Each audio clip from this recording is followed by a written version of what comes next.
Namo tasse bhagavato arahato samma sambuddhase.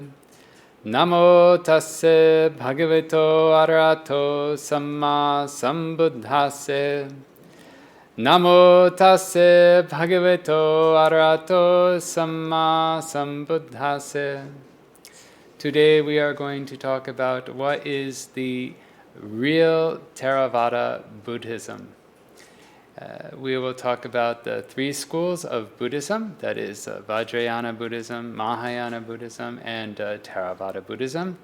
And we'll just briefly talk about Mahayana and Tibetan, because that's something that I don't really know much about anymore these days. We will talk about what is in common with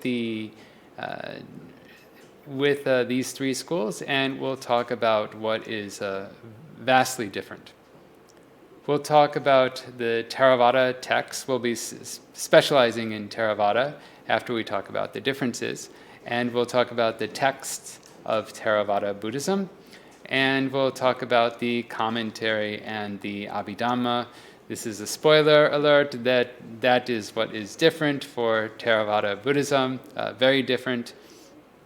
We'll give an example of why they are important, why we should follow them, why they are necessary, and we'll talk about the Theravāda, how Theravāda might look like it includes some other forms such as Suttanta or EBT, but how they are different and how they don't match. So, with Vajrayana Buddhism, this is called the diamond vehicle. It comes from Tibet mostly. Bhutan also incorporates this type of Buddhism as a national religion. Tibet probably doesn't include it anymore because it's now part of China. But Vajrayana Buddhism in general, we could say it is deity worship. It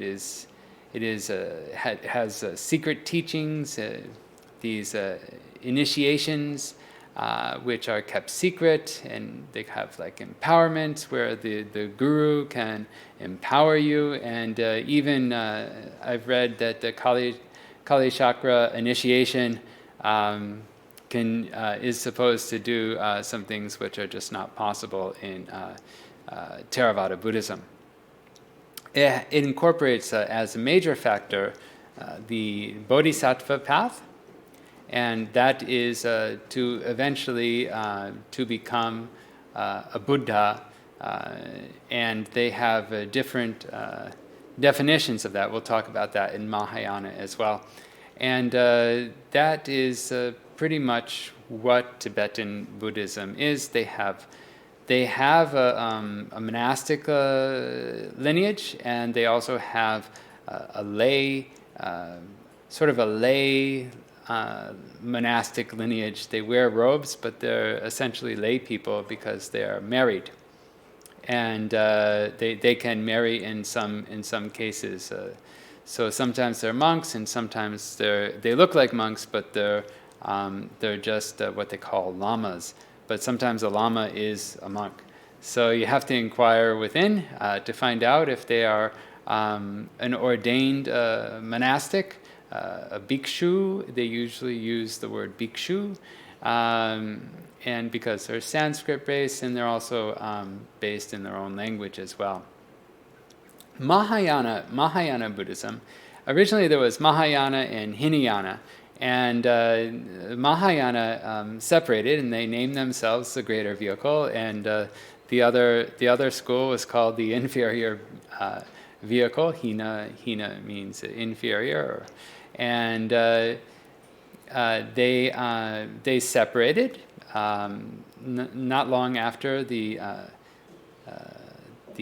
parinibbana of the Buddha. It was early on, but after the Buddha passed away. And it is also the Bodhisattva path. It comes mostly from China, Korea, Japan, and Vietnam. And so these are predominantly the Mahayana. These are the Mahayana countries. But they have obviously other religions, and in some cases they even have Theravada. There are some Theravada monasteries in China. There are Theravada monasteries in America, but we can't really say that America is predominantly is Buddhist. So we could say it's predominantly Christian or atheist and secular for sure. So this also incorporates the Mahasangika school and the Dharmagupta schools, and it also has a strong focus on Amitabha Buddha.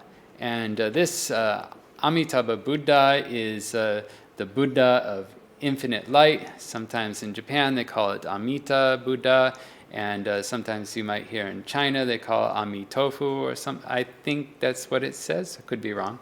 And they take a few of their specialized Mahayana, the Mahayana sutras, and it's sutra with the R, and these are Sanskrit based, and or they're in Chinese. Now they're in Chinese, and for instance, they would have the White Lotus Sutra, the Diamond Sutra.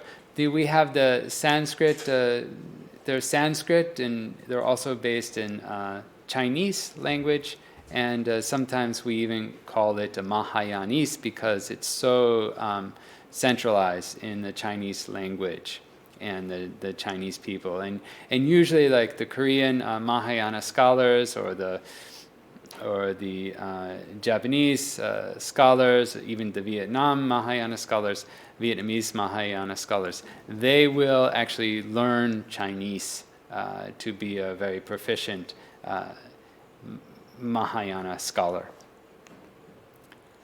So Theravada, this talk is about Theravada. We're not going to spend a lot of time on the Mahayana, but I didn't talk about the Bodhisattva path with the Mahayana as I promised. So the Bodhisattva path is, the goal is to become a Buddha, and it gets a little strange for me how they describe it. They say that everyone goes to the Pure Land, and they make a vow to become a Buddha. They're a Bodhisattva, and they won't become a Buddha. They will delay their enlightenment until all beings are enlightened. And that's the general story of Mahayana. They also say that they can become Buddha in this life. Buddha, when they say like that, it seems a little strange for me. If they mean getting enlightenment but not being a bodhisattva, then that can make sense, but I think they still remain a bodhisattva and they get enlightenment at the same time. Again, I'm not really familiar with this, but this is something that I remember from the 90s when I was studying it myself. I don't think it's changed much, but definitely I'm rusty on it. So if there's any mistakes, just take what I'm saying about the Mahayana and Tibetan path with a grain of salt. Of course, the Theravada has the Arahant way as the main way of the main goal of salvation, or we could say the main goal of Buddhism is to escape from samsara as quick as possible and as safely as possible. The safest way is the quickest way, but also through not going through dangerous realms of woeful states, avoiding going to hell and or animal realms or ghost realms, to try to get enlightenment as quick as possible. Obviously, if you're human, this would be in the human life and in this very life.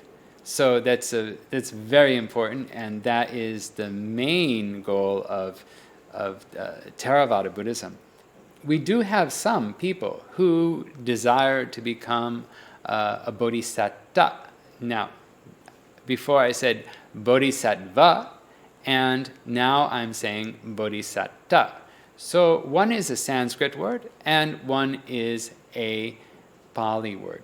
And I prefer the Pali word because when they say bodhisattva, I'm not really sure what they're talking about.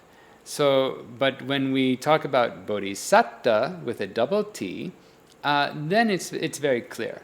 The bodhisattva wants to become a samma sambuddho, and the samma sambuddha. And this is the Buddha that you know in Theravāda Buddhism. So if you go to India, if you go to Bodh Gaya, this is, you know the story of the Buddha.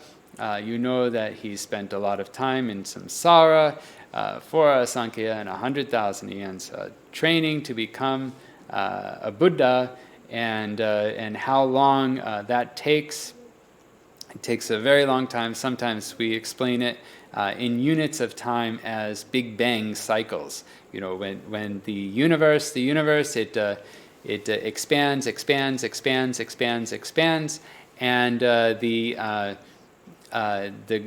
acceleration decreases as time goes on, and due to the force of gravity of the other planets and stars and black holes, etc., and then slowly it comes together, and the universe comes into one point, and then it explodes again, another Big Bang.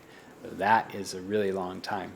So because of that, we can say maybe that is what an asankhya is. There would be 4 Big Bangs, but it's probably much longer than that. So it's just a way of speaking. It's usually it's an unfathomable amount of time, or an uncountable amount of time. And so this is what, if someone takes a bodhisattva vow, they are prepared to roam samsara and go through samsara for a very, very, very long time, which is not easy, and there's so much suffering that one does. But they get to become a Buddha, they get to save humanity and teach the teachings, and it's very wonderful if we have such courageous beings. But we should, of course, read the fine print before we take a bodhisattva vow, and we should know what one is getting themselves into when they claim to become, or they take on the commitment to become a bodhisattva. Now, there's one other thing that I didn't say. That clock of 4 Big Bangs doesn't start ticking until you get a prediction from a living Buddha. There's like a whole initiation stage that happens as well before you get that prediction from a living Buddha in a real Buddha's time. Now, that could have happened before. There are previous Buddhas before the Buddha of our 𝗀𝗂𝗯𝗀𝗃 Buddha. This is the Buddha of our age, or our dispensation. But there are previous Buddhas before that. And so this is, it is possible that you could already be on your path. But we're very careful and cautious, and when we tell someone about the bodhisattva path, and usually a lot of times we have some monks who are very, very strong leaders. They can lead a whole organization with 1,000 monks, 2,000 monks, whatever, and multiple branch monasteries and stuff. And they are there was one of our lineage in the Sri Kalyana Yogashrama lineage that was able to. He is planning to become a Buddha in the future, and he's a bodhisattva. And we would say that his parami is very strong because he has wonderful qualities, he has leadership qualities, etc. There's I don't know how many monasteries there are, but maybe there's quite a few. There's nearly 1,000 monks, and we have quite a number of monasteries, and quite a few large and prominent monasteries as well. and he was leader. He's passed away. And this is Bhante Arya Dhamma Mahatera. And so people are inspired to become a bodhisattva, but it's very, very rare. And we admire people who take this path. But the real path of Theravāda Buddhism is to attain enlightenment, to become an arhat by following the teachings, putting them into practice, and by doing that, one can remove the defilements and get rid of greed, hatred, and delusion, and become an arhat, and after that there's no more samsara. So this is the goal of Theravāda Buddhism. It is the teaching of the elders. Thera means elder, and Vada is the teaching. So it's the teaching of the elders. We could call it old school Buddhism. This could be a modern translation of it, but it's the teaching of the elders. And again, we encourage people to put the practice forth and to reach Nibbana safely and quickly. It's a very practice-oriented religion, and there's also a pariyatti aspect of it, study. You have to study the texts in order to know how the teachings can bring you to Nibbana. So that's basically it. If you're interested in the Bodhisattva path, I recommend a book. It's called The Great Chronicles of the Buddha. It is written by Mingung Sayadaw. He has passed away, but he is in Guinness Book of World Records for having the highest, the highest memory available. He's memorized the books of the three baskets. We call that the 𝗹𝗶𝗸𝗲, and he's memorized so many books, and he's in Guinness Book of World Records. The path was, the texts were originally memorized, and that tradition was lost, and we used to recite them in groups, the Theravada tradition. And it's been proven as a very trustworthy way to preserve the texts, especially before they were written down, because we would chant them as groups, and so if one person forgot something, the rest of the group, let's say 100 monks, during that time Buddhism was more popular, they had maybe 100 monks or 50 monks maybe, or 10 monks, let's say, and the group could carry the missing words together. If one person forgot one word, then the other members would know that word, especially because they're chanting as a group and prompting each other as they're chanting. And there's so when we're chanting in groups, there's some chants I can do in a group, but I can't do by myself. Mingung Sayadaw, he was able to chant by himself. And there are other monks who are able to memorize the 𝗹𝗶𝗸𝗲, the three baskets of the Theravada text. But there are some books, especially in the suttas, that they are allowed to leave out in order for this title to come. But for sure they have to memorize all the Vinaya books and the Abhidhamma books, and they memorize the Digha Nikaya. And one of the Sayadaws that I personally know, he's memorized the Anguttara Nikaya, he's memorized the commentary, a lot of the commentaries, and even the commentaries to the stories to the Dhammapada. So it was really wonderful to meet someone like that. So people, if you don't believe that it was an oral tradition, there are people in the past 100 years who have done it. There are people who I have personally known who have memorized, I think he memorized maybe 40 different volumes of books, yes. So what is common to all three schools? We have the the Four Noble Truths and the Eightfold Noble Path. The Mahayana Tibetan paths, or the sects of Buddhism, sometimes I like to call them separate religions actually, they say that they follow the Four Noble Truths and the Eightfold Noble Path, and this is where there are some commonalities, because Theravada for sure follows the Four Noble Truths and the Eightfold Noble Path. But there are many, many books of the Tipitaka, of the Theravada texts. We have the commentaries also, we have the Vinaya, we have the suttas, we have the Abhidhamma, we have the commentaries, the sub-commentaries, and we even have other books that were also, they're part of the other books that were approved by the Chattasanghayana, the world meeting of the Theravada Sangha.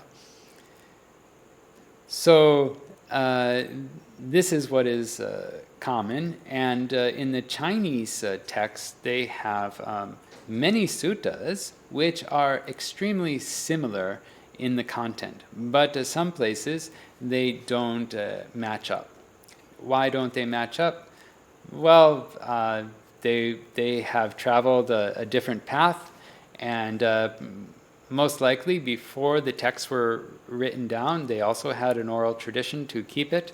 But these were carried by sects, different religions of people, and they are from a group that split off because of doctrinal differences. And so that might be one reason why there are differences. And another reason is that these texts that are in Chinese, they were translated from Pali to the Sanskrit, and then from the Sanskrit they were translated into Chinese, and then from Chinese, in order for us to read it, it was translated into English. So it went through many translations, it went through a whole nother culture, it went through a different philosophical school, and so that's why some things can be different. And then obviously just the course of time could have changed some things.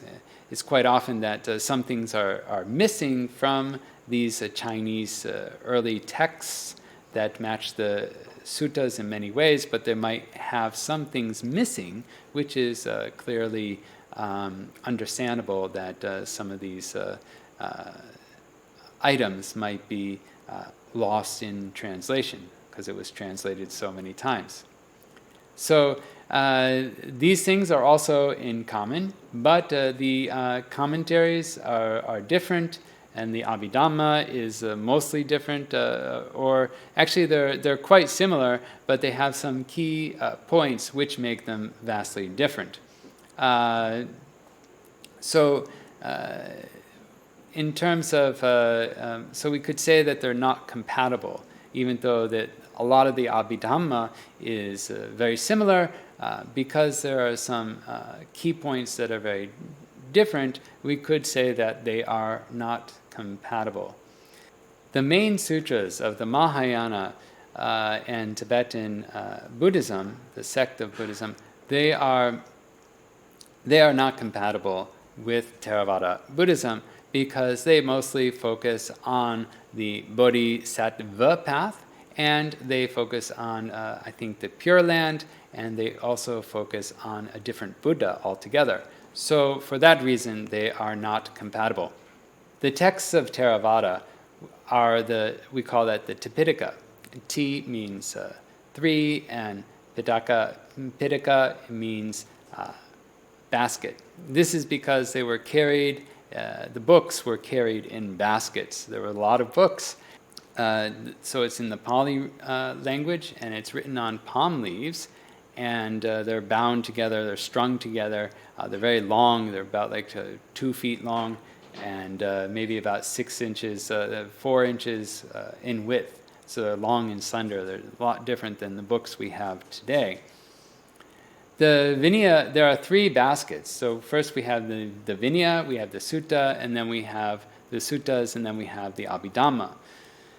The Vinaya are the rules of the monastic life, and they cover everything to the color of our robes, how to wear the robes, how to ask for robes, what do we do when our robes are lost or stolen. It covers the lodging. It covers the four requisites, and that would be the robes, the food, the meals, and the lodging, and the medicine. For sure, it covers all of that, as well as the monastic code. So it has a lot of rules, a lot of explanations, but it also has the story of the Buddha. And they're very wonderful to read if you get a chance to read them. They have been translated, so you can read that in one of the books called the Mahāvāga. I'll explain the books in a little bit. We have the Sutta, Sutta Pitaka. So this is the basket of the teachings. The suttas are the teachings. And these are the discourses that you might have heard of before, that you might be most interested in. And they have many teachings in them. We have the Mahasatipatthana Sutta, we have the 𝗷𝗶𝗸𝗀𝗀𝗀 Sutta. So these might ring a bell. They're very wonderful teachings of the Buddha, and they were passed down. They were passed down to Venerable Ananda, and he was able to teach the other monks everything he was able to teach, and then they recited this in the first council after the Buddha died. So the Sutta Pitaka contains the teachings, and the Abhidhamma contains, we could say, the higher teachings, or the matrix of teachings, or the detailed teachings, which covers mind and matter, and the mental components of the mind, and also the causes of that, and of course Nibbana. So that is the Abhidhamma in a nutshell. It's very complex. It has a matrix of mind and matter and mental components, and many different matrices to explain the inner workings and the low-level molecular Dhamma points of the Dhamma that you will find in the suttas. So in the Vinaya, this might get a little dry, but we should cover some of the books of the Vinaya. We have 𝗶𝗶𝗸𝗀𝗀𝗀, 𝗊 Mahāvāga, we have the Chūlāvāga, we have the Pariwara Pali. They usually end in Pali, actually. All of them end in Pali. And for the Mula texts, and these are what we call root texts, before we have the commentary. And so the Parajika and Pācitya books, they cover the rules. We have 227 rules for the monastics.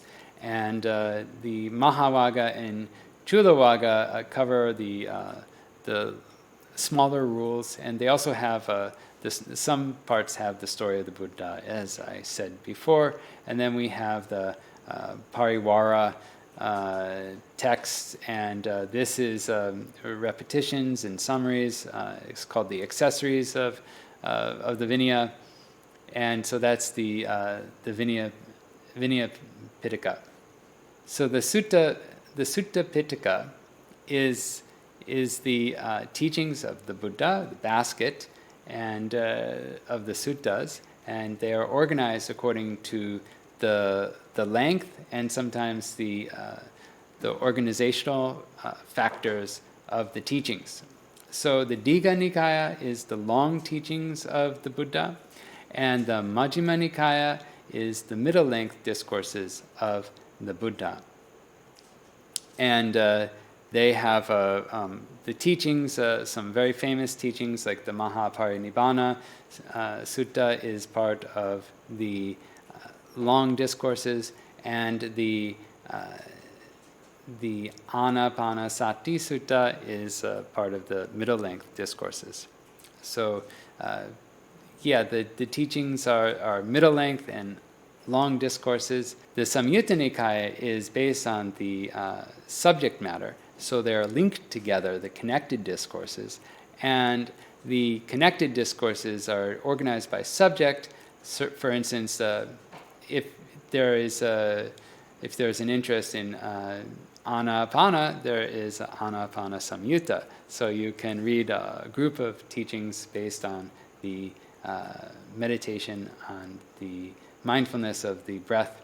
You can read a group of teachings based on that, or the six sense bases. So you can read about that. So there's various groupings, and it's very large volume of. There's quite a few volumes. I think there's 5 volumes of the Samyutta Nikaya, and there are many groupings within each volume as well. We have the Anguttara Nikaya. The Anguttara Nikaya is based on the number content. What I mean by the number content, as earlier I said, we have the Eightfold Noble Path, and we have the Four Noble Truths. The Four Noble Truths, the Eightfold Noble Path is what we normally say. And this would be in the groupings of 4, and the other one, the Eightfold Noble Path, would be in the groupings of the 8s. So we have the Book of 1s, we have the Book of 2s, we have the Book of 3s, etc., all the way up to 11. And so this is, everything is grouped. We have the 5 ways of this, the 4 ways of that, the 10 ways of this. There's a lot of overlap as well. Sometimes we have short lists, so we have expanded lists. And so you can, it's Buddhism by numbers, actually. So there's all these different groupings based on numbers, and this is found in the Anguttara Nikaya. This is 3 books. It's also very large. It's very large in its content. And lastly, we have the Kusaka Nikaya, which is the smaller discourses of the Buddha. And how do we cover all the books? There are too many to mention. But I'll cover, I don't know, maybe a top 10. Or we have the 𝗀𝗂𝗶𝗶𝗲 Pali. We have the Dhammapada Pali. Actually, I'm not going to say the Pali after the word.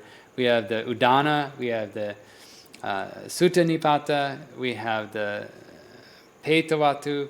Let me explain some of these. So the 𝗀𝗂𝗶𝗶𝗲 and the Sutta Nipata, they have a lot of the parittas, like a lot of the blessings that we chant. They have a lot of that involved. And one is a shorter version of the other. We have the Dhammapada. The Dhammapada is a wonderful book of Buddhist, we say gatha or poetry, and this is said by the Buddha when certain things happened. There's a whole story behind most of the gathas, or all of the gathas, and of all the poetry sayings. And then after the story was finished, usually the Buddha he utters a poem, and this is the teachings of the Buddha, and many people revere this book. It's been translated so many times into so many languages, English alone so many times. And it's a wonderful and short book, and so if you want to pick one up, it's very easy. There's free copies on the internet, legally free, for general use, for Creative Commons use, so I recommend you pick a copy of that up. We have the Petavatu, and this is about the ghosts in our tradition, and it often talks of the stories of how they became ghosts as well. So this is an interesting read. I'm learning about this now. I'm also learning the Dhammapada, learning how to memorize some of these poems, and so there. And we also obviously we do the 𝗀𝗂𝗶𝗶𝗲 and the Sutta Nipatas. We study some things, and we also chant some of these as well. We have the Theravāda Pali, and we have the Therigatha Pali. And these are the teachings from the male disciples of the Buddha and the female disciples of the Buddha. And they also have gathas, which are poems. And they also are, people enjoy reading these type of texts. With the Jataka, the Jatakas are the past life stories of the Buddha. If you're interested in being a bodhisattva or a bodhisattva, for sure you should read these texts. They talk about all the, you could say, past experiences. Often the Buddha is an animal in a past life, and he is also an ascetic, or so it's there are many stories, maybe over 500 of these stories in the commentary, but the root text is just poetry. And we also have included is the 𝗷𝗶𝗸𝗀𝗀𝗲. Some might put it in there, some might not. It comes after the Buddha passed away, and this is a questions. They're the questions of King Milinda. That's why it's called 𝗷𝗶𝗸𝗀𝗲. And we also have the 𝗷𝗶𝗸𝗀𝗀𝗃𝗃, and this is also grouped into the Khuddaka Nikaya. But let's talk about it as a separate basket. The Abhidhamma, as I said before, is very specific to real Theravada, and we take the suttas, the teachings of the Buddha, and we take a lot of the components, the Dhammas of the suttas, and we have them all compiled into a series of books, and we call this the Abhidhamma. Talks about the mind and matter, what is kusala, what is wholesome, what is unwholesome, akusala, and so many things. They talk about the different types of consciousness, the different types of matter that can arise, and you have many mathematics, how many with this and how many without that, and it's very important to know this, because it is useful for understanding the underlying content of the suttas when you read the suttas, as well as it's very practice-based. For instance, the 𝗶𝗶𝗃 system of practice is based primarily on the Abhidhamma. So those who are able to finish the course of the 𝗶𝗃 system, they are automatically well-versed in the very basics of the foundations of the Abhidhamma. And so it's very practice-oriented. And people might not think about that. They might think it's a scholarly thing, but actually it's very well-rooted in practice. And if you want to know more about practice, what's under the hood of the practice, the Abhidhamma is the place to look. We have the Dhammasangani. Oh, I don't know if we can explain all of these books, but they're all basically mind and matter and classifications.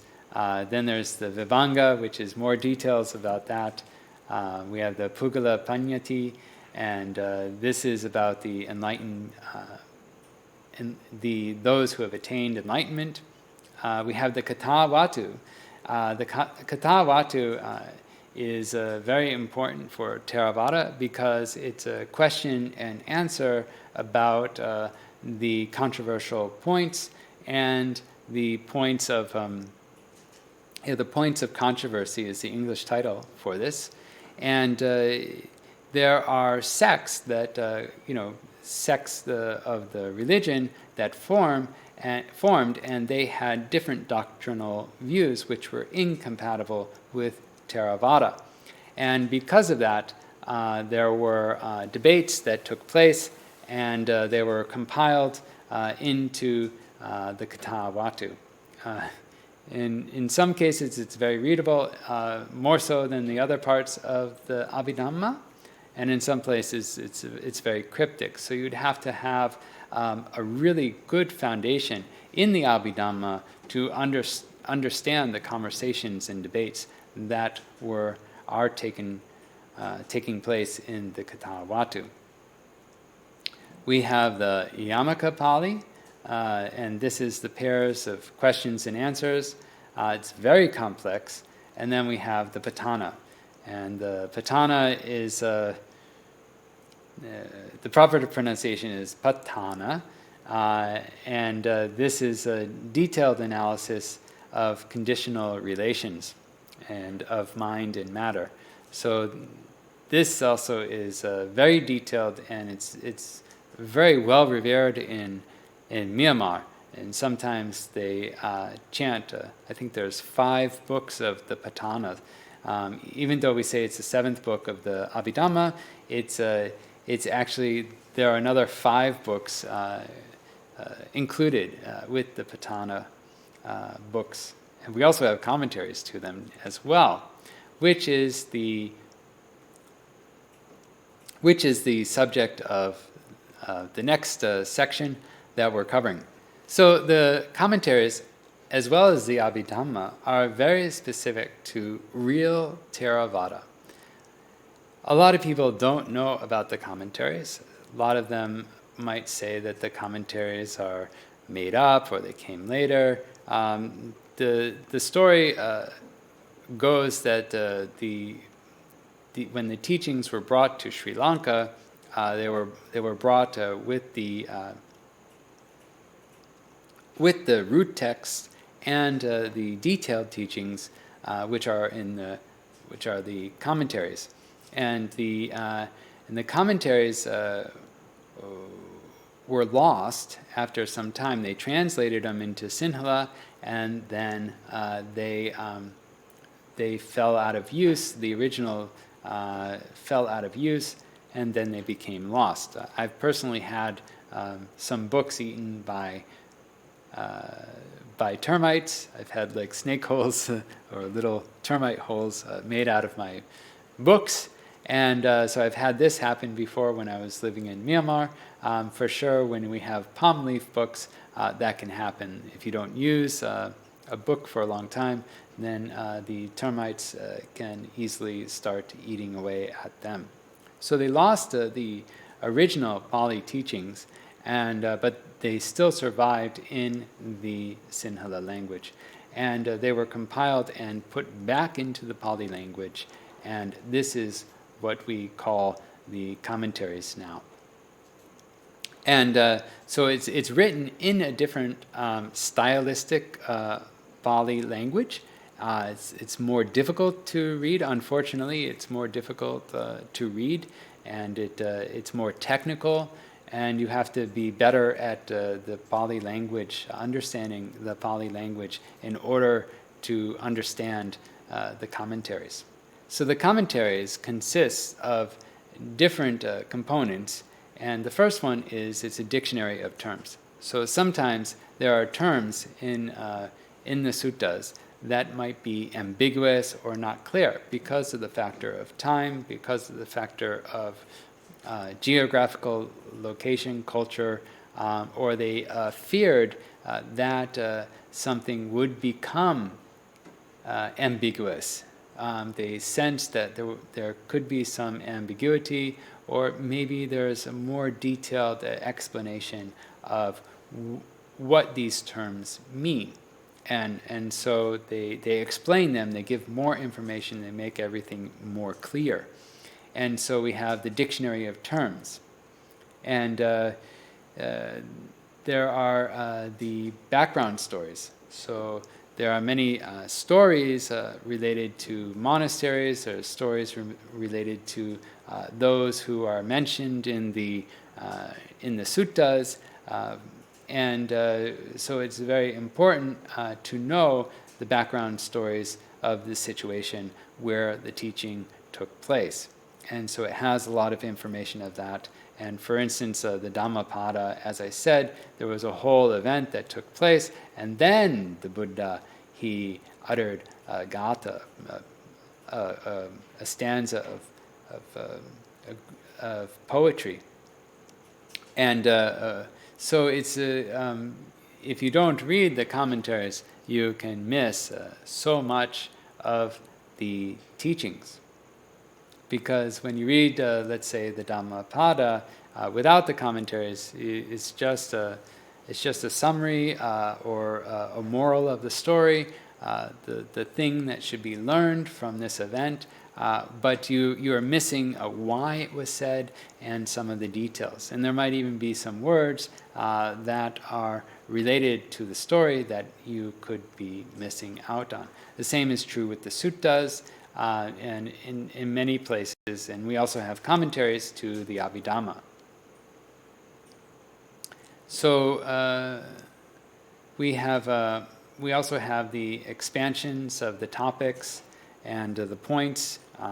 Sometimes, especially in the Vinaya, there are rules, but the rules weren't mentioned in all the various cases that have come across in the monks, and it's too much for an oral tradition to put all of this together for the oral tradition to recite, and so they were kept in a unified teaching that sometimes the teachings are overlapping again and again and again. If they had a commentary, if they had to chant the commentary every time jhana is samadhi. It's a form of concentration, high level attainment of concentration, and this is so many places in the suttas, and also even in the Vinaya, and so the rules section. So if they had mentioned what jhana is and how to get it and how to attain it and all this, when the Buddha, he mentions just a small phrase for each jhana, or then there's a lot that would be very tiring to chant in an oral tradition. And so they're unified, and we call it, in the database world, we call that normalized. They normalized it out. They took all the common parts, and especially that which is related to meditation, and they put it into a book. Venerable Buddhaghosa took that and put it into a book called the Visuddhimagga, the Path of Purification. And if you're interested in meditation, if you're interested in like the secret teachings, then for sure, the secret teachings, you for sure should pick up a copy of this book. It's available for purchase. It's also, there's a public domain version that was translated from a Myanmar translator, and there's a more modern translation from BPS, which was translated as well. And they allow you to download it for free. You can search for the Path of Purification. And that is very good. It has lots of information about the meditation techniques. So all the way up to purification, all the way up to the to Nibbana Supreme. And so we have lastly, we also have the Abhidhamma Sangha, which is the books are very complex, and all the teachings of the Abhidhamma were put into, or the basic general teachings of the Abhidhamma were compiled much later and into the Abhidhamma Sangha, which is studied by just about anyone who wants to learn about the Abhidhamma. They usually pick up the Abhidhamma Sangha first, the Manual of Abhidhamma. And that is available also for purchase, or the ebook is allowed for free download as well. Lastly, we have the tika. The tika is the sub-commentary. So some things in the commentary were not clear, and in the same way, they made a sub-commentary to explain things further. Why do we need to know the commentaries? Why do we need to know the Abhidhamma? Why do we need to know all these minute details, these component parts of the Dhamma? And there is a good simile or metaphor about a race car driver. So a lot of people, they say, it says do this, it says do that, and it's very clear, but the teachings were meant for memorization, and so they tend to be very brief. And a lot of people can actually put their own interpretations into the teachings. We say the teachings are very wide, and so because of that, there are many ways that the teachings can be misinterpreted. But if we take a regular car that, let's say, my mother drives, or my late grandmother drove, and so there are people who don't know how to drive even a standard transmission. They don't know how to shift gears, etc., what a clutch is, or they just only know about, they know what a clutch is, but they don't know really how to use a car with manual transmission. And so they might just claim, I don't need to know how to drive manual transmission. I don't need to know about gears. I don't need to know about RPM. I don't need to know about the parts and how to fix it and the maintenance. I just pay someone to do it. They can say things like that, and they can survive. They can get from point A to point B very easily, and they can make a good claim that they don't need to know every detail about the car that they drive and how it works and the component parts and everything. But the Dhamma is very complex, and what we can do is we can relate someone like my late grandmother to who drives versus a professional race car driver. So I actually, when I was a layperson, I actually worked with a person who was doing race car driving. He was, I think it was the amateur circuit, or maybe a low-level professional circuit, and they used to, everybody would have the same type of car, but they could modify it a little bit, and there are certain things that you could modify to certain levels, and then they would race. This is called, I think it's called the stock car race, and I think they raced maybe Rabbits, VW, so one of the VW cars, maybe a Rabbit or a Golf, or I think it was one of those, and they would race them. And these are called stock cars. And he was sort of a gearhead. He was telling me about some things that they can do to make the engine faster so they can win the race, obviously. And I decided to research that. I had this hunch that a race car driver, someone who's a professional at the highest level, would need to know how to fix his own car, how it's modified, and during certain conditions to use certain parts, or to modify certain things to make it better and better for certain conditions, etc. And while he's driving, he is aware of how all the parts are functioning.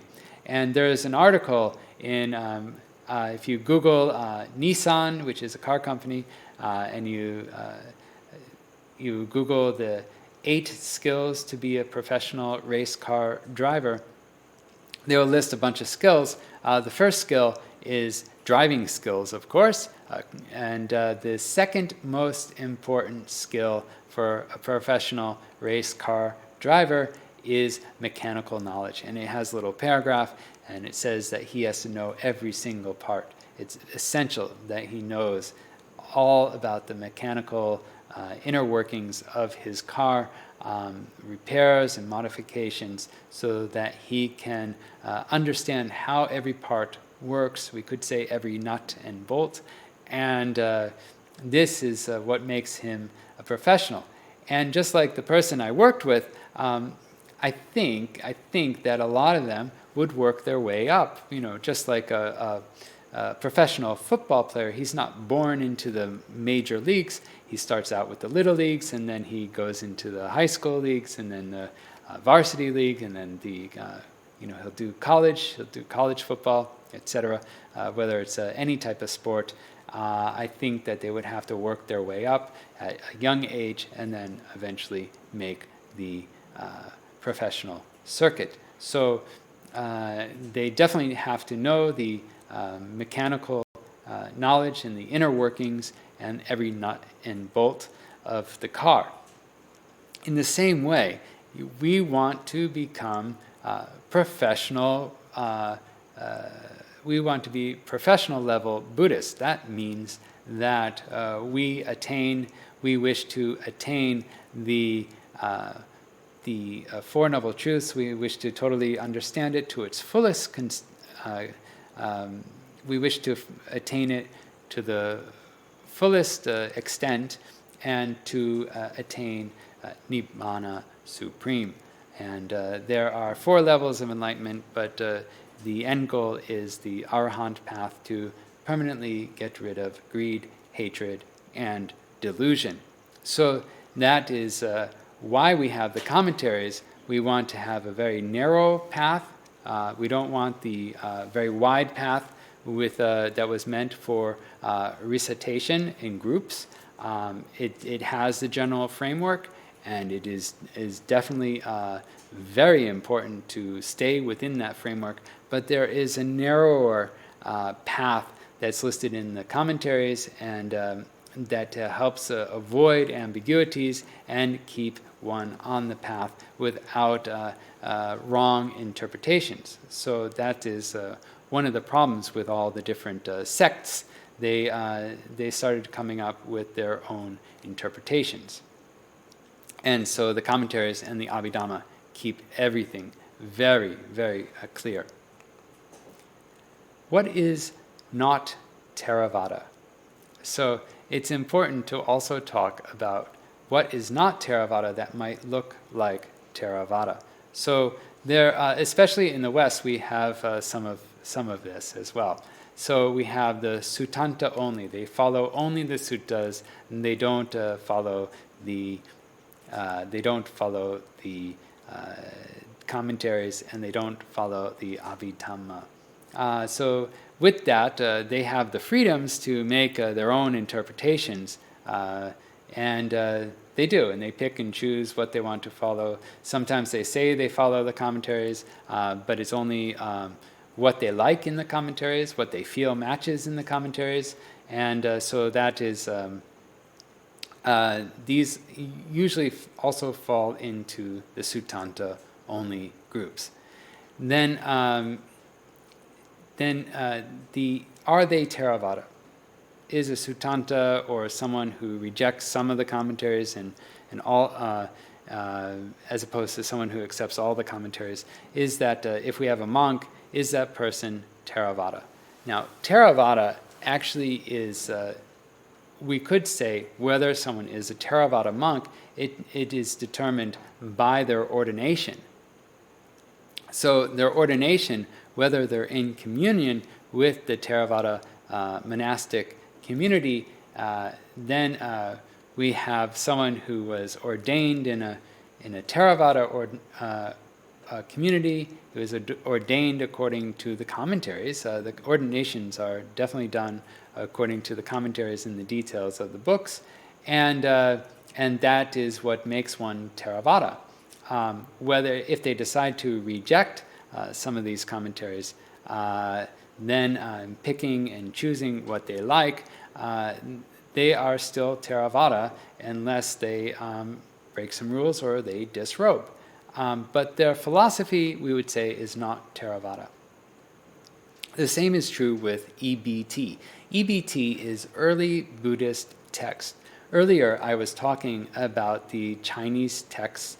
They have some older texts which match very closely, but there might be some missing things, and it can create a lot of faith that even though the teachings were separated so far away from each other, in terms of ending up in China over such a long period of time, that the teachings were so closely preserved, it can give you so much faith. And it's very wonderful. That's all I need to know, actually.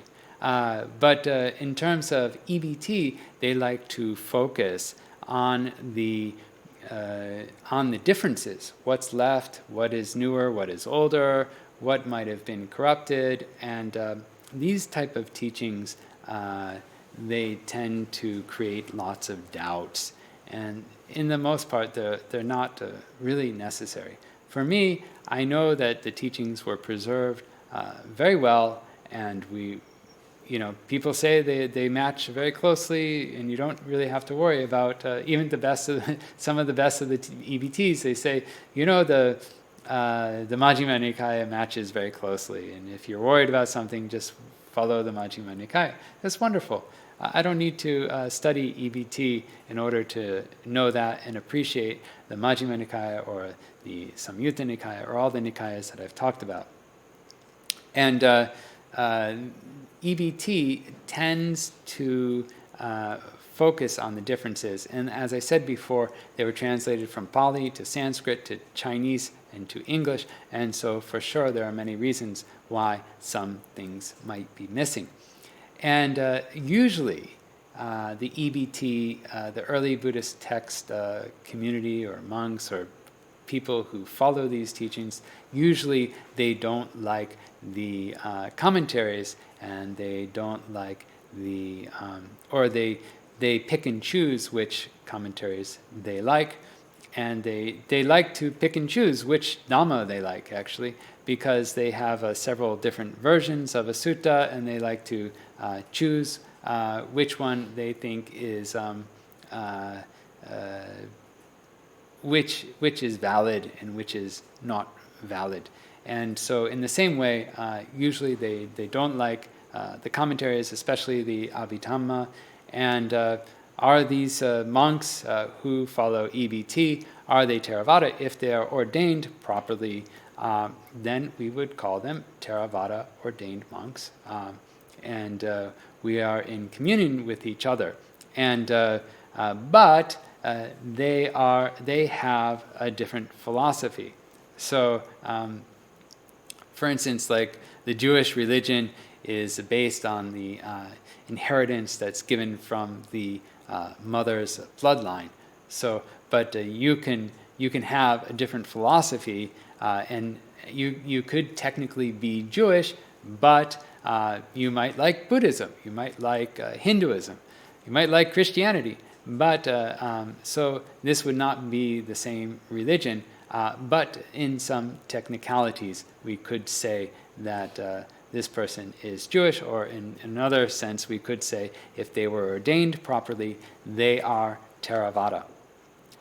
The last thing is the Bhikkhuni. The Bhikkhuni also usually comes from, it was extinct, and they brought it back through various means. And what they've decided was that as long as the monks ordain the bhikkhunis, then this is what they call a single side ordination. It should be done with the bhikkhuni side of the ordination and then the bhikkhu side of the ordination by both sanghas.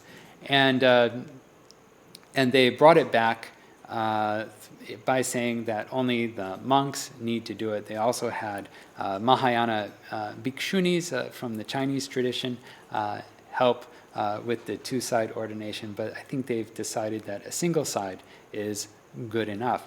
Is this valid? There's some room for it to be valid, but we need to have another world Sanghayana meeting in order to fully decide and be in alignment and for communal harmony before we accept the bhikkhuni ordinations as valid. And normally the bhikkhuni is related to the EBT in the Suttanta, and they often also they pick and choose in most cases. There might be some who follow. They pick and choose what they like to follow in terms of the rules. So to conclude the Dhamma talk, we went over the 3 schools of Buddhism. We talked about what is specific to Theravada. We talked about the 3 baskets of Theravada, the Vinaya, the Sutta, and the Abhidhamma, the Vinaya Pitaka, the Vinaya Pitaka, the Sutta Pitaka, and the Abhidhamma Pitaka.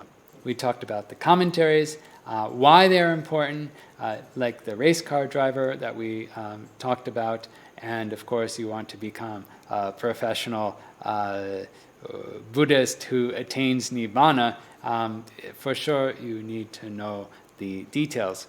And we've also talked about what is not Theravada.